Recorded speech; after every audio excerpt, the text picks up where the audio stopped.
ಮೃತ ಮುರಳಿಯವರ ಕುಟುಂಬಕ್ಕೆ ನಟ ಯಶ್ ಇದೀಗ ತಾನೇ ಭೇಟಿ ನೀಡಿ ಹೋಗಿದ್ದಾರೆ. ನಮ್ಮ ಜೊತೆ ಮಾತಾಡೋದಕ್ಕೆ ಮುರಳಿಯವರ ತಂದೆ ತಾಯಿಗಳಿದ್ದಾರೆ, ಅವ್ರ ಹತ್ರ ಮಾತಾಡೋಣ. ಯಶ್ ನಿಮ್ಮ ಇಲ್ಲಿ ಬಂದು ಭೇಟಿ ನೀಡಿದ್ರಲ್ಲ, ಏನ್ ಮಾತಾಡಿದ್ರು, ಏನ್ ಹೇಳಿದ್ರು? ಯಶಿ ಅವ್ರು ಮಾಡ್ತಾನೆ ಅದಕ್ಕೆ ಬಂದಾನೆ ಅಂದ್ರಿ. ಯಶಿ ಅವರು ಮಾಡ್ತಾನೆ ಅದಕ್ಕೆ ಬಂದಾನೆ ಅಂದ್ರೆ ಬಾಯ್ ಬಿಟ್ಟಿಲ್ರಿ ಅವರು. ಏನ್ ಹೇಳಿದ್ರು? ಮಾಡ್ತಾನೆ ಅಂತಂದ್ರಿ ಅವ್ರು. ಅದಕ್ಕಾಲಿ ಬಂದನ ಇಲ್ಲಿಗೆ ಮಾಡ್ತಾನೆ ಅಂತ ಹೇಳ್ಯಾರ್ರಿ ಅವರು. ನಾವು ಯಪ್ಪ ಇರಕ್ಕೊಬ್ಬ ಮಗ ಅದ, ನಿನ್ನ ಹುಚ್ಚ 10 ವರ್ಷದಿಂದನ ನಿನ್ನ ಹುಚ್ಚ ಹೊಕ್ಕ ನನ್ನ ಮಗನ ಕಳ್ಕೊಂಡ್ವಿ. ಬರೀ ಅವನು ಹುಚ್ಚ ರೀ, ಬರೀ ಕೂಳನ ಮರ್ತಾನ, ಊಟನ ಮರ್ತಾನ. ಹುಬ್ಳಿಗೆ ಹತ್ತಿದವ್ರು ಹುಬ್ಳಿಗೆ ಹೋಗ್ಕಾನ, ಧಾರವಾಡಕ್ಕೆ ಧಾರವಾಡಕ್ಕೆ ಹೋಗ್ಕಾನ, ಪಿಕ್ಚರ್ಗೆ ಧಾರವಾಡಕ್ಕೆ ಹೋಗ್ಕಾನ. ಅವ್ನು ಹುಚ್ಚ 10 ವರ್ಷದಿಂದ ಅವ್ನು ಹುಚ್ಚ ರೀ. ಬರೀ ಯಶಿ ಹುಚ್ಚ ರೀ. ಬರೀ ಫೋನ್ಯಾಗನ ಅದ ರೀ, ಇವೇನ ಅದ ಎಲ್ಲದ ಬರೀ ಅವ್ನು ಯಶಿ ಹುಚ್ಚ. ಏನ್ ಹೇಳಿದ್ರಿ ನೀವು ಯಶ್ ಅವ್ರಿಗೆ? ಏನ್ ಹೇಳಿದ್ರಿ?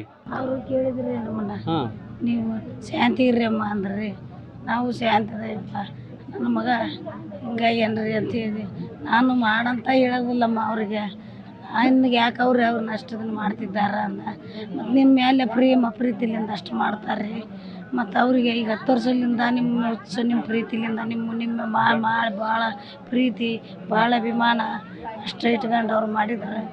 ಆದ್ರೆ ನಾನು ಹೇಳೋದಿಲ್ಲಮ್ಮ ಅವ್ರಿಗೆ ಮಾಡಂತಂದ್ರೆ, ನೀವು ಹೇಳೋದಿಲ್ಲ ರೀ. ಅವ್ರಿಗೆ ನಿಮ್ಮ ಮೇಲೆ ಪ್ರೀತಿ ಹೆಚ್ಚಾಗಿ ಮಾಡ್ತಾರೆ ಅಷ್ಟೇ. ನಾವು ಕೂಲಿ ಕೆಲಸ ಮಾಡ್ಕೊಂಡು ತಿನ್ನಾರ, ಅದು ಕೂಲಿ ಕೆಲಸ ಮಾಡ್ಕೊಂಡು ತಿಂದು ಅದ್ರಾಗ ಅನ್ನದಾನ ಮಾಡೋದು, ಊಟಕ್ಕೆ ಹಾಕೋದು, ಕೇಕ್ ಕಟ್ ಮಾಡೋದು, ಅವ್ರ ಹೆಸ್ರ ಮೇಲೆ ಬರ್ತಡೇ ಮಾಡಿ ಅದು ವರ್ಷ ಸಣ್ಣದು ಮಾಡ್ತಿದ್ರಂತ್ರಿ.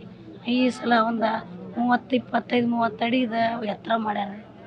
ಅದನ್ನು ಎತ್ತರ ಮಾಡಿ ಮ್ಯಾಗ ನಿಲ್ಸಕ್ಕೆ ಹೋಗ್ಯಾರಲ್ರಿ, ಅದು ಮೇಲ್ನೈನ ಕತೆ ಟಚ್ ಆಗಿ ಕಬ್ಬನಕ್ಕೆ ಸ್ಟಾರ್ಟ್ ಆಗಿ ಶಾಕ್ ಆಗಿಬಿಟ್ಟು ಅವು ಆಗ್ಯಾವ್ರಿ. ಅದಕ್ಕೆ ಮಾಡ್ತಾನೆ ಸಹಾಯ ಮಾಡ್ತಾನೆ. ನಾನು ನಿಮ್ಮ ಮಗ ಅಂತ ತಿಳ್ಕೊರಿ ಅಂತ ಹೇಳಿದ್ರು. ನನ್ನನ್ನು ನಿಮ್ಮ ಮಗ ಅಂತ ತಿಳ್ಕೊರಿ ಅಂತ ಹೇಳಿದ್ರನ್ನ ಯಶ್?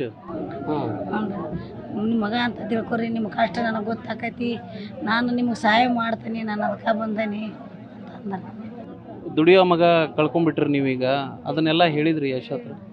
ಅವನಿದ್ದ ಊಟ ಮಾಡ್ತಿದ್ದೀವಿ ರೀ ನಾವು. ಈಗ ಅವನ್ನ ಹೋದ್ರೆ ನಾವು ಗಂಡ ಹೆಂಡತಿಯಲ್ಲಿ ಏನು ಮಾಡ್ಬೇಕು? ನಮ್ಗೆ ದುಡಿಯೋ ವಯಸ್ಸು ಈಗ ಇಲ್ಲ. ಅವನ್ನ ನಮಗೆ ದುಡಿದು ಊಟ ಮಾಡ್ತಿದ್ದ, ಅವನಿಂದ ನಾವು ಮಂಟ್ಯಾನ ನಡೀತಿದ್ದೆ. ನಾವು ಕೂಲಿ ಮಾಡ್ಕೊಂಡು ಊಟ ಮಾಡ್ತಿದ್ವಿ ಅಂತಂದು ಹೇಳಿದ್ರೆ ನಾ ಮಾಡ್ತೇನೆಮ್ಮ ನೋಡಿ, ನಾ ಮಾಡ್ತೇನೆ ನಿಮಗೆ ಅಂತ. ಅವ್ರಿಗೂ ಭಾಳ ಕೆಟ್ಟ ಅನ್ಸಿರ್ಬೇಕಲ್ಲಮ್ಮ? ನನಗೆ ನಿಮ್ಗಿನ್ನ ನನಗೆ ಭಾಳ ದುಃಖ ಆಗೈತಮ್ಮ. ನಾನು ಭಾಳ ಮನ್ಸಿಗೆ ನನಗೆ ಕೆಟ್ಟಾಗೈತಿ ಅಂತಂದು ಹೇಳಿದಾರೆ. ನೋಡಿದೆ ಟಿ ವಿಯಾಗ ಮುರಳಿ ಅಂತ ನೋಡಿದೆ. ಅಂದ್ರೆ ಒಬ್ಬ ಮಗ ರೀ ನನ್ನ ಮಗ ಅಂದೆ. ನೋಡಿದ್ನಮ್ಮ ನಾನು ನಿಮಗೆ ಸಹಾಯ ಮಾಡ್ತೀನಿ ಅಂತಂದ. ಮತ್ತೇನು ಹೇಳಿ? ಸೊ ಇದಿಷ್ಟು ಯಶ್ ಭೇಟಿ ನೀಡಿದ ನಂತರ ನಡೆದ ಮಾತುಕತೆ. ನನ್ನನ್ನು ನಿಮ್ಮ ಮಗ ಅಂದ್ಕೊಳ್ಳಿ, ಈ ರೀತಿಯಾದಂಥ ಒಂದು ಹುಚ್ಚು ಅಭಿಮಾನಕ್ಕೆ ಬೀಳಬೇಡಿ ಅಂತ ನಾನು ಹೇಳ್ತೀನಿ. ಆದರೂ ಅಭಿಮಾನಿಗಳು ಕೇಳಲ್ಲ ಅನ್ನುವಂಥ ಮಾತನ್ನು ಅವ್ರ ತಂದೆ ತಾಯಿಗಳಿಗೆ ಹೇಳಿದ್ದಾರೆ. ಜೊತೆಗೆ ನಿಮ್ಮ ಕಷ್ಟದಲ್ಲಿ ನಾನು ಕೂಡ ಪಾಲ್ಗೊಳ್ತೀನಿ ಅನ್ನೋಂಥ ಭರವಸೆಯನ್ನು ಕೊಟ್ಟಿದ್ದಾರೆ. ಕ್ಯಾಮ್ರಾಮನ್ ನಿಂಗಪ್ಪ ಜೊತೆ ಪ್ರಕಾಶ್ ನುಂಬಿ, ನ್ಯೂಸ್ ಫಸ್ಟ್, ಸೂರಣಿಗೆ. ನ್ಯೂಸ್ ಫಸ್ಟ್, ನಿರ್ಭೀತಿಯಿಂದ ನಿಮ್ಮ ಪರವಾಗಿ.